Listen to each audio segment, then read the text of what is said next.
Talk. I'm Gary Bauer, the Senior Vice President. Welcome, everyone, to Family Talk. It's a ministry of the James Dobson Family Institute, supported by listeners just like you. I'm Dr. James Dobson, and I'm thrilled that you've joined us.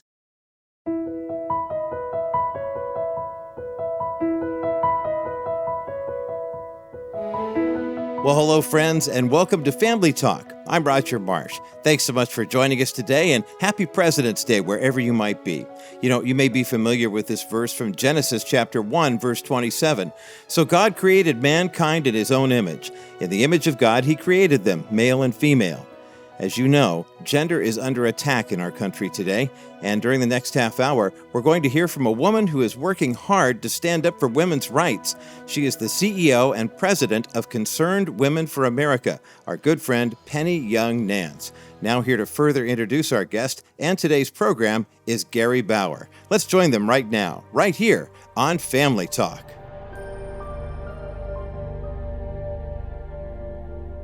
Hello and welcome everybody to Family Talk. I'm Gary Bauer, the Senior Vice President of Public Policy here at the James Dobson Family Institute. I'm also the host of Defending Faith, Family, and Freedom, the podcast here at the JDFI, and I'm honored to serve alongside my longtime friend, James Dobson.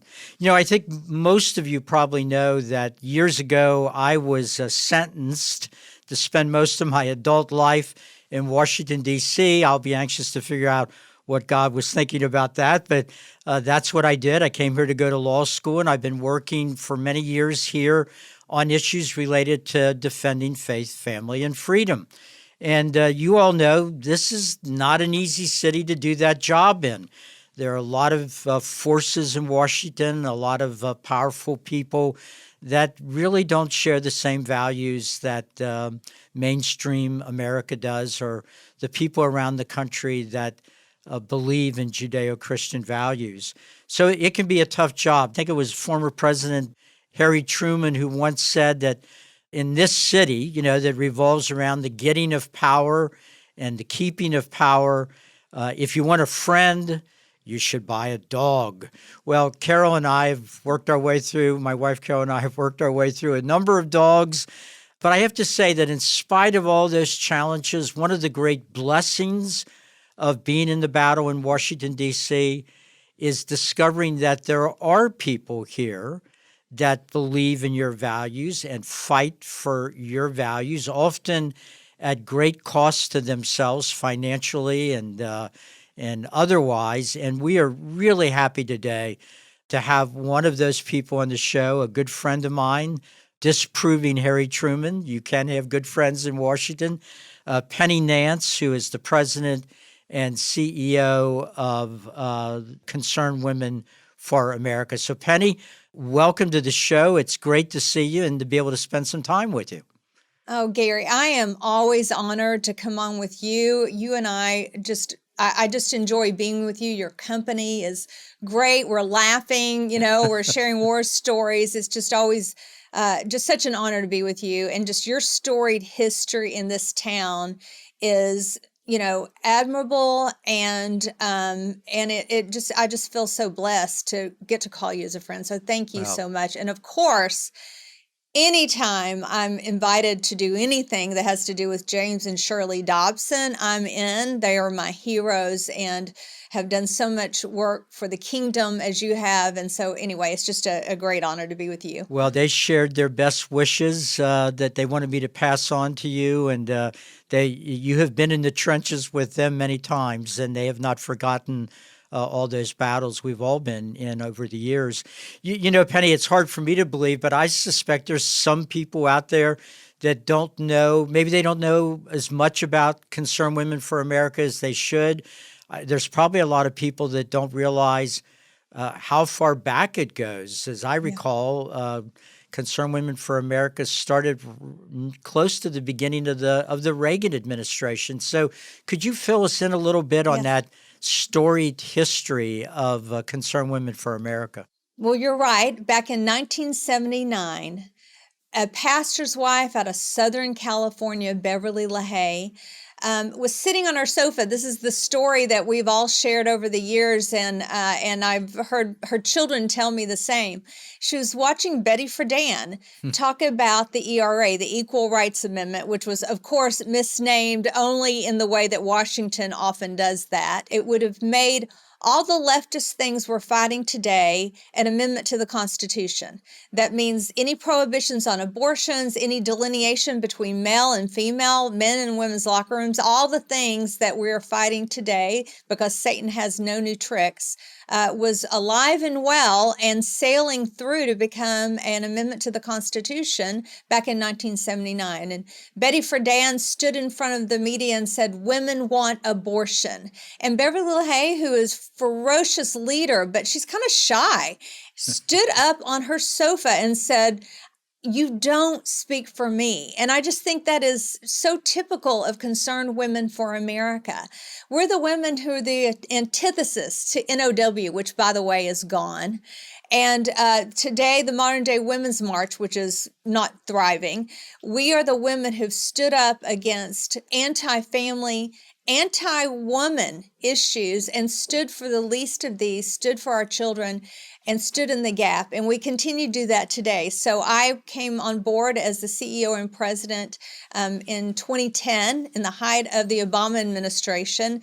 And we had incredible time together and got so much done, as you know, during the Trump administration. And we're looking forward to brighter days. But we've got to stand in these hard moments and speak up for our families, for Christians, speak on religious freedom issues, on the issue of life. We just all did the March for Life recently, and our members are there. And now, Gary, you may not even be aware of this, but we have about 270 Young Women for America chapters, collegiate chapters, around the country that are growing and thriving. And any moment that I get discouraged, I call up one of them and realize, all right, God's at work.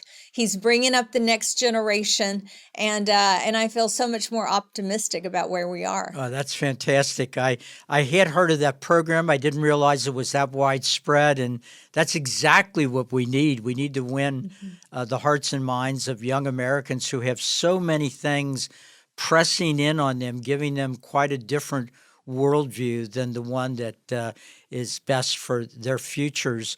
You know, you mentioned the Trump administration, Penny, and one of the things that was a real positive with President Trump is that as God had it, he got 3 Supreme Court vacancies during his presidency, and he fulfilled a promise he made in 2016. He appointed really solid nominees for the Supreme Court.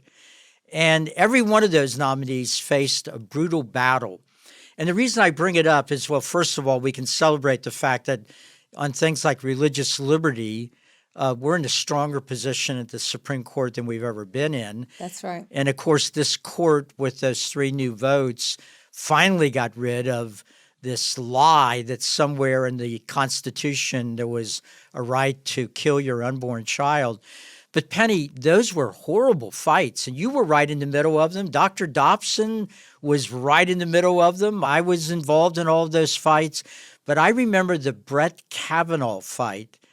He was nominated by President Trump. He's on the Supreme Court now.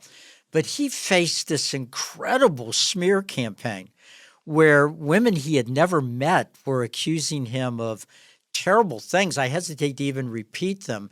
But the reason I'm bringing it up, Penny, is that what you did in the middle of that fight says a lot about how you are and the action you took with volunteers. And could you describe that, what you intended to do in Washington, D.C., and what ended up happening? You know, because of what was at stake, which was Roe, the other side was willing to lie and destroy a human being and his family. And so that's what happened in this case of Brett Kavanaugh. I remember, this is in the middle, just to set the stage, this was in the middle of the Me Too movement. And although that movement was important and I think did some good, it went off the rails and became, instead of a moment of reckoning for people who had been abusive and discriminatory and criminal even in their behavior, it became a political weapon. And it was wielded against Brett Kavanaugh because they posited, as a constitutionalist, and that was right, that he would recognize that there's no right to abortion in the Constitution, and that states, we need to have the ability to go state by state and fight for what we believe is reality of life. And so this became about how do we destroy this candidate. And they weren't wrong in thinking that if we can take this one down, then if there's a next one, because everybody knew, that Ruth Bader Ginsburg was ill. And so they knew there was going to probably be another one. And they had to take out Brett Kavanaugh because if he gets through, and then if she died, which she did end up passing away, then that meant the president would have 3 Supreme Court justices, and that changed everything. And so they were willing to say whatever. And so Christy Blasey Ford came out of nowhere, made accusations that were unsubstantiated. People that were there at the time disagreed. Even her friends who were leftists said, we have no idea what you're talking about. And by the way, we're kind of worried about you. But that's how it all turned out. At the front end of it, though, we had to pause, look into it, and make a decision. And let me back up and say one thing. When this opening came up, I said to the White House, we're in the middle of the Me Too movement. You need to probably at this point go ahead and nominate a woman for the position. And the reason is because if it's a man, they're going to accuse him of sexual impropriety. I told them what was going to happen. And what they said was, no. Brett Kavanaugh has had 6 FBI investigations. Background check. We all know him. There's nobody cleaner. And I said, yes, but that's true. And I believe that about him because I know people that know him. But you think they won't lie? Because they will. And of course, that's exactly what happened. So Concerned Women for America looked into it. We recognized there was nothing to it. But if you can't stand in this moment, if you can't stand when things are the hardest, what are you doing? And so we did. We stood. And actually, history was on our side. Brett Kavanaugh was confirmed. And then when the next confirmation opening came, we got Amy Coney Barrett. It was one of those moments when a women's organization's voice matters so much. And we see more and more of those kinds of issues. And I say to women around the country, you are called to your Esther moment. Messenger matters. When we're talking about abortion, when we're talking about sexual identity issues, we're talking about what schools are teaching our children. We need you to stand and speak. And by the way, we're going to train you how to do it. And so it's just been really an important moment for us. I am grateful that whole battle goes, in my memory banks of one of the most important and one of the moments I'm so grateful to have gotten to be a part of. Well, the reason I brought it up, and you described it very well, is that I wanted people to understand how risky sometimes it is for men and women of faith to do the right thing. I recall watching the video. I was in D.C. a few times and saw these, there's no other word for it. They were sort of like mobs. There were people banging on the doors of the Supreme Court. That's exactly what they were. And when you brought in those good Christian women to both lobby, but also to pray for Kavanaugh and his family, you were literally threatened. This is one of the stories that makes me so frustrated when I'll talk sometimes to some pastors. There's many great pastors out there, but I still run into pastors, Dr. Dobson does too, that will say, look, I don't get involved in those sorts of things. We're not interested in politics. That's got nothing to do with my church. Well, Supreme Court justices determine whether your church has the religious liberty that's guaranteed to you in the Constitution. So that's right. You may not be interested in government, but government's interested in you as a church or a school. So we have to fight the good fight, and we have to follow that biblical injunction that's there over and over and over again. Fear not. And that's what you and Concerned Women for America did. Now, Penny, I don't want to give people the idea that all we do is react to things, and so forth. You often have taken initiatives to advance the ball down the field, and you're working on a couple now. And describe the initiative you have put together. It's legislation, I believe it's already been introduced, that will help women across America that are looking for help, maybe with a pregnancy or with adoption programs, to be able to easily find those programs and that assistance.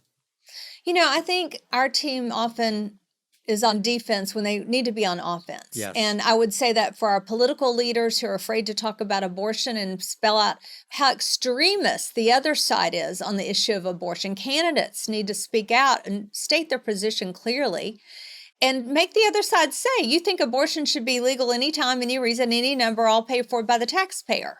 That's their position. Make them say it. But also on the other side of that are the alternatives. And of course, Gary, you and I know that our U.S. government spends over $1 trillion a year on social programs.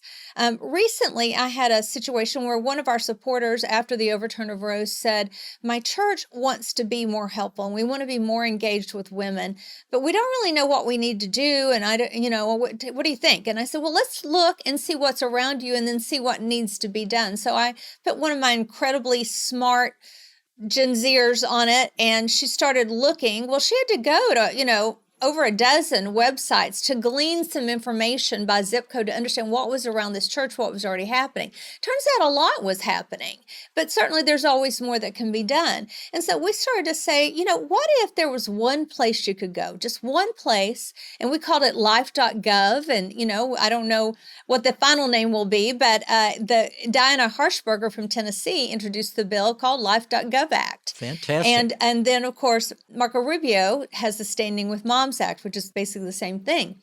The idea is very simple, and we're all like, why didn't we think of this before? And that is, what if there was just one place on the internet where you go, type in your zip code or your state or your city and find out what are all the alternatives around you to abortion? What about health care? What about legal help, housing, foster care, daycare, adoption, all of the things that a mom will need, educational grants? What is available to a young woman who has an unplanned pregnancy and perhaps her boyfriend says, well, you're on your own. Yes. And she's thinking, I don't want to have this abortion, but I don't know what else to do. What if she could go on and say, you know what? I've got a lot of resources. I really don't need you. I can figure this out and I will work with my local church. There's public and private efforts. Let's bring those together under the Secretary of HHS. It needs to be constantly updated because it's constantly changed. Sure. And the other thing is it allows people like us to say, what's missing? What is the piece that's missing? What area is not getting enough help? If we know where that is and what that is, then we can even do more to help these moms through our local churches, through our organizations. If it makes sense, more government effort. The pro-abortion side will often falsely claim that we care about children until they're born, and then we don't care about them. Of course, that's a lie, but it's used by the other side to try to grow the welfare state and all those other things. Yeah. But this effort that you've kicked off really shows how much of a lie that is. We want women to know about all these resources to help them when they're bringing another life into the world, made in the image of God. Amen. We want that family unit to be able to succeed and that child to have all the things they need to have a good and decent and successful life. You know what? An interesting statistic came across my desk recently, and that is that Christians, because boy, we get a bad rap. They say what you just said. We only care about babies in the womb. We don't care after they're born. That is such a lie. Christians are twice as likely to adopt and 3 times as likely to be participating in foster care. We're the people that do care. It's just the opposite. The other side wants government money to do an abortion on a woman, and then they never want to hear from her again. And if she's suffering either emotionally and physically, nope, they're done. They have nothing to do with you. Thank you for your $600 to $700. Thank you very much. Move on, please. And, we're the opposite. We're the people that take women and their children into our homes. We walk through years with women. Our pregnancy care centers walk through 2 and 3 years with women, helping them cobble their life together and build a healthy home for their baby. That's what we want. And so I think bringing all those resources together so people see what is already available is the least that we can do. Yes. Well, congratulations on that. I mean, we'll make sure at JDFI to do everything we can to help you get that legislation passed through the House and Senate and signed by a president. Yes. And see if we can get that accomplished for America's women and children. You alluded to this, I believe, a little earlier in our conversation, but one of the big issues we're all dealing with now, and it seems sometimes that it came out of nowhere, is this whole transgender movement. It's in the classrooms. It's all over the popular culture. Some people they're like shell-shocked, like, where did this come from?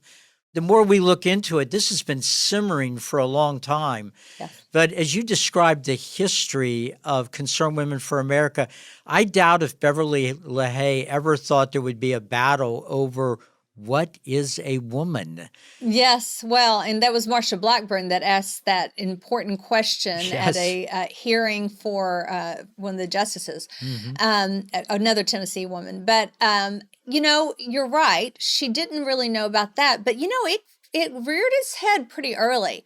In fact, in 1995, now I'm really telling my age, I was a brand new 20-something lobbyist for CWA, and I joined Beverly LaHaye and others at the 4th UN Women's Conference in Beijing, China. And that was the first place that I heard this. We would go out to, the NGO meetings, and I mean, it was crazy. I was a little shell-shocked. But at that time, Tim Wirth, former senator from the great state of Colorado, was on the U.S. team for the State Department representing the U.S. at this conference. And the U.S. had put in the documents that there were 6 genders. Now there's, 72, I think is the latest number. It seems like it's a different number. I don't even know what they all are. I can't even imagine what, some of them come up and I'm like, I gotta look that up. I'm not sure what that is. Well, I think when we got up this morning, it was 72. It'll probably be 73 or 74 by the time the sun goes down, right? Very possibly. Yes. Yes, it gets bigger and bigger and bigger. But, and I, as a young 20-something, walked up and I was like, hey, Senator, just had a question for you. And I brought it up. He goes, yes, I'm like, so I just want to understand, there's 6 genders? And he's like, yes, there's 6 genders. And I'm like, well, I will be telling everyone on radio tonight. And it kind of blew up even back then. Like the churches found out, and there was all these calls going into the White House. It was the Clinton administration. And they kind of backed down on it. But it just kind of went underground. It didn't go away. It went into academia where it continued to simmer and grow and grow and grow. And then it, made a much bigger splash as it came out in the public. And it seemed like it was fast, but no, it was kind of a slow boil. And here we are. And it's another one of those issues that I believe that women are uniquely qualified to speak about. Not that men can and men should, and certainly young women need their fathers to stand up for them on this issue. Yes. But it's about the unique dignity of women. It's about the fact that God created male and female. And the very people that are, have turned on women should be the ones standing for them. I mean, I think about, you remember the name Patsy Mink, Yes. Who was from Hawaii. She's turning over in her grave because she was the person who started Title IX, which said that there could be no discrimination between men and women in education, and that included sports. So 50 years later, women are getting kicked off teams. Their trophies are stolen. Their positions are stolen. Their actual scholarships are going to be stolen because we don't recognize the basic difference of biology between men and women. Wow, Penny, I can't believe this time together has already gone past. Can I impose on you to come back again tomorrow and be with us so we can talk about a number of other really important issues facing the country? I'd love to, Gary. Thank you so much for giving the opportunity. Fantastic. We'll be together tomorrow.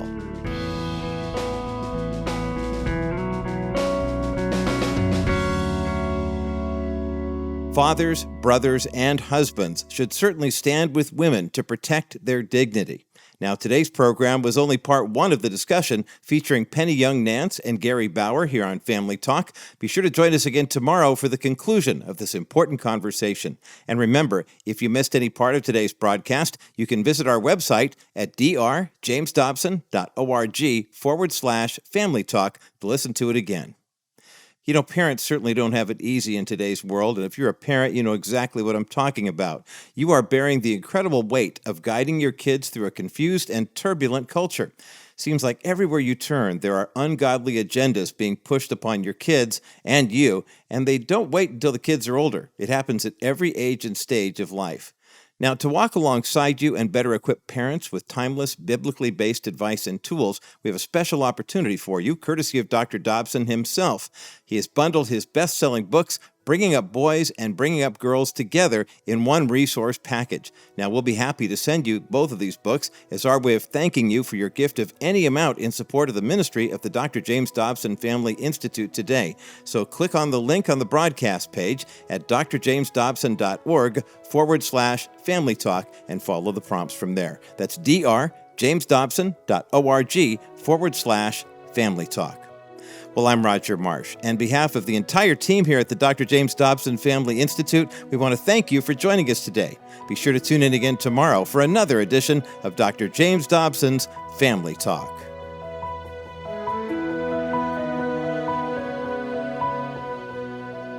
This has been a presentation of the Dr. James Dobson Family Institute.